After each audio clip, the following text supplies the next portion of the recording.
Bonjour tout le monde! Dans cette vidéo, vraiment aujourd'hui, je vais parler de 5 astuces pour devenir plus éco-responsable dans sa salle de bain. Fait que comme vous pouvez voir, je suis assise sur la toilette.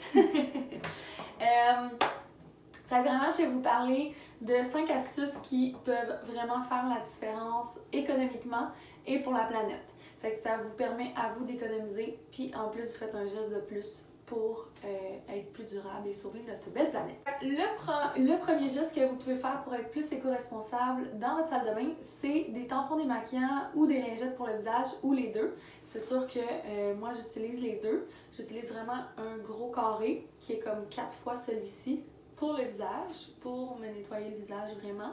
C'est beaucoup plus doux qu'une débarbouillette, c'est pas rugueux, c'est vraiment différent, c'est du bambou, puis le bambou, ça a la capacité d'avoir une très bonne absorption, mais de rester d'origine de son état à travers les années. Et c'est la même chose ici pour le tampon, le même matériel, et moi je préfère les avoir en noir, mais évidemment on les fait en blanc. Qu'on entend. Fait que moi, je préfère vraiment les avoir en noir parce que vous savez comme moi que le maquillage, surtout le mascara, parfois là, reste teinté dans une lingette. Mais on les a en blanc si vous êtes quelqu'un qui aime mieux le blanc. Mais ça demande vraiment moins d'entretien en noir. Puis c'est aussi doux, puis c'est aussi absorbant que tous les produits que vous retrouvez en blanc. Fait que ça, c'est le premier geste que vous pouvez faire parce que pensez-y, là, 2 tampons démaquillants, un pareil à tous les jours, plus une débarbouillette. Il y a beaucoup de gens aussi qui se nettoient puis qui se démaquillent avec des débarbouillettes jetables, déjà avec du produit dedans. Fait que vous sauvez vraiment la planète là, juste en faisant ça, là, pour vrai, parce que ça fait vraiment une différence. Puis c'est tellement cher, des lingettes jetables puis des tampons démaquillants jetables. Fait que vous faites vraiment une économie en faisant ça. Puis ça, c'est le genre de choses qu'on peut mettre directement dans sa brassée de lavage régulière là, de vêtements foncés. Et on les met tout simple, ceux-là, là, les petits, on les met dans un petit sac là, comme on fait avec nos bas ou nos brassières. Puis on évite de les perdre. C'est pas plus compliqué que ça. Le deuxième geste qui va faire une différence vraiment de manière éco-responsable dans votre salle de bain, c'est la brosse à dents en bambou. Ça, je dirais que c'est le geste le plus simple à remplacer. Tout simplement parce que vous n'avez aucun entretien. C'est vraiment juste que vous remplacez votre brosse à dents en plastique par une brosse à dents en bambou. Puis cette brosse à dents-là, vous la mettez dans le compost quand elle est plus bonne puis qu'elle fait plus son travail pour vous. Évidemment, vu qu'elles se ressemblent toutes, moi j'ai écrit ma première lettre de prénom. Puis vous pourriez faire la même chose, là, peu importe la grosseur de la famille.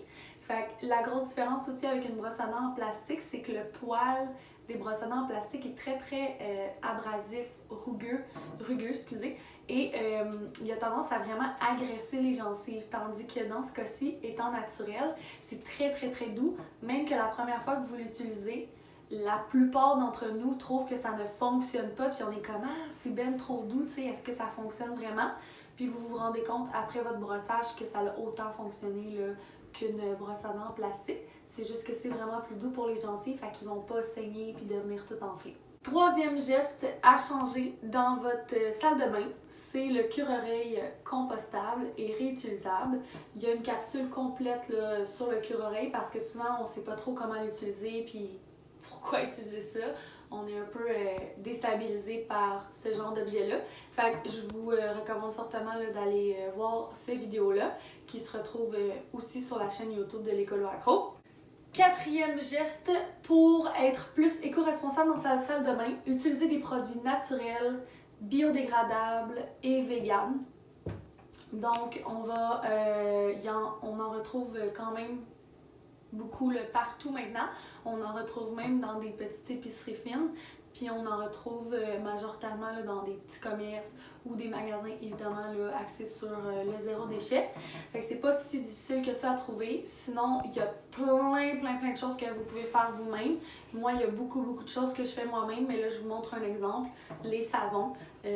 Pensez-y, il est pas emballé. Fait que juste là, j'ai sauvé ben du plastique puis tout. Puis je l'utilise au complet. Il est biodégradable dans l'eau. Il est naturel pour ma peau. Fait que c'est vraiment bon pour ma peau. C'est bon pour l'eau. Puis ça n'a pas nécessité de plastique et de suremballage. Fait que ça fait vraiment une différence d'utiliser des produits naturels. Puis allez voir sur Pinterest, allez voir sur YouTube, il y a des tonnes et des tonnes de recettes que vous pouvez faire. Là. Vous prenez un petit dimanche, là, une fois aux 6 mois, puis vous faites quelques produits ménagers, quelques produits pour la maison, puis quelques produits pour votre hygiène, là, puis vous allez tellement économiser, puis ça va vraiment faire la différence là, sur votre peau, pour vous, pour la maison, pour tout ce qu'on inhale aussi en odeur qui est pas bon. Croyez-moi, là, ça c'est un beau petit geste à faire. Le dernier élément pour vraiment faire une différence dans votre salle de bain, c'est de ne pas avoir tout plein de stock. Ok, ça je le dis souvent, je l'ai dit aussi dans mon autre vidéo, là, vraiment pour la cuisine en ce qui concerne là, vraiment la nourriture, parce que ça périme, ben, c'est la même chose pour vos produits de cosmétiques puis vos produits de beauté. Fait que essayez vraiment d'avoir le moins de choses possible. Concentrez-vous sur des produits qui peuvent avoir plusieurs utilités. Puis concentrez-vous vraiment sur ce que vous avez besoin. C'est très facile d'aller chez Costco ou peu importe puis d'acheter le paquet de 2 au lieu d'acheter le paquet de 1. Puis là, au final, ça dure des années et des années sur vos tablettes puis ça peut périmer. Fait que assurez-vous vraiment d'avoir ce dont vous avez besoin et c'est tout. Commencez pas à acheter 1 million de petites crèmes puis finalement, vous savez que vous n'en avez pas vraiment besoin ou que même vous n'allez pas les utiliser. OK? Fait que faites un désencombrement là, de vos tiroirs. Réalisez ce que vous avez, gardez ce qui est bon, ce qui n'est pas périmé. Puis éventuellement, lorsque vous rentrez un nouveau produit dans vos armoires, il faut qu'il y en ait un autre qui sorte. Ça, c'est la même chose. J'en parle là, dans la vidéo pour le désencombrement du garde-robe, mais c'est le même principe pour la salle de bain. Nous avons serviette, papier de toilette, papier de Kleenex. Puis éventuellement, très bientôt, le papier de toilette et les Kleenex vont être éliminés de ma consommation. Puis je vais devenir, je vais éliminer là, vraiment le papier de toilette puis les Kleenex de ma consommation. Je suis pas encore rendue là, c'est un niveau vraiment pro. Mais dès que je vais changer ça dans mon mode de vie, ben, je vais aussi vous en offrir sur le site. Fait que ça, c'est mon premier tiroir. Puis mon deuxième tiroir, ben, c'est ça, c'est les produits. Fait que j'ai un savon, une crème à raser, un sambon pour la toilette. Il n'y a pas grand-chose. Il y a vraiment que le strict minimum. C'est sûr qu'ici, on n'est pas dans la salle de bain où moi, je suis. Mais c'est juste pour vous montrer un exemple là, que vous n'avez vraiment pas besoin de beaucoup. Puis dans la mienne non plus, il n'y a pas vraiment plus de stock que ça. Fait que ça, c'est le 5e geste. Fait que j'espère que vous avez aimé cette vidéo. N'hésitez pas à vous abonner à la chaîne et liker cette vidéo-là. Puis sinon, on se revoit bientôt pour une autre vidéo.